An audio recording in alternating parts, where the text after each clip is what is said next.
Inilatag ng Philippine Commission on Women sa 68th Annual Commission on the Status of Women sa United Nations sa New York ang mga hakbang ng Pilipinas para maabot ang gender equality in climate action. Apila ng PCW, isama rin ang kababaihan sa pagbuo ng polisiya para resolbahin ang climate change. Si Alan Francisco sa detalye. Nakiisa ang gobyerno ng Pilipinas sa 68th Annual Commission on the Status of Women. Ito ang taunang pagtitipon ng United Nations sa New York para sa gender equality. Sa side event ng CSW68, inilatag ng Philippine Commission on Women ang hakbang ng Pilipinas para maabot ang gender equality in climate action. Batid ng PCW ang gender inequality pagdating sa paggawa ng desisyon na maresolba ang climate change. Ito'y kahit na pro ng mga kababaihan sa epekto ng climate change dahil sa kanilang representation sa iba't ibang sektor.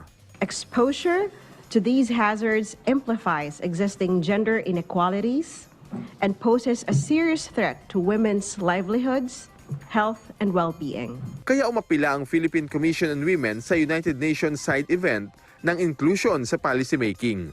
The rights of women and girls must be at the center of climate action.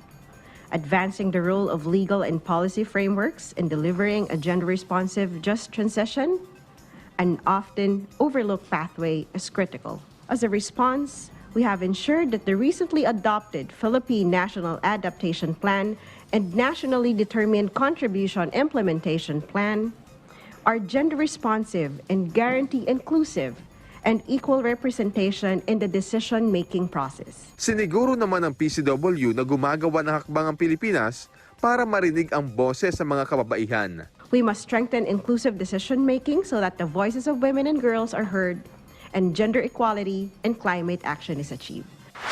Isinusulong din ng Pilipinas ang gender equality sa digital technology. Ibinida ng Department of the Interior and Local Government ang pag-agapay sa mga Filipina para sa digital transformation. Our partnership with various private sector institutions to upskill some 300,000 women provided comprehensive digital training and employment opportunities for the next 3 years. Women in digital media naman ang topic ng Presidential Communications Office. Sinabi na Undersecretary Emerald Ridaw na nakakagawa ng significant change ang mga babae kung meron silang access. Yun na lang, nagiging space rin ang digital media sa women stereotyping. We were dismayed to find out that across the globe, even in countries that had already made strides in women's issues, we would still see these exaggerated telenovela tropes where women are portrayed as overly emotional or overbearing or still exclusively the subject of sexual interest in television today. Hindi rin aniya dapat magbulag-bulagan sa women portrayal sa media. We can all do more to hold filmmakers and media companies accountable for their representations and portrayals of women.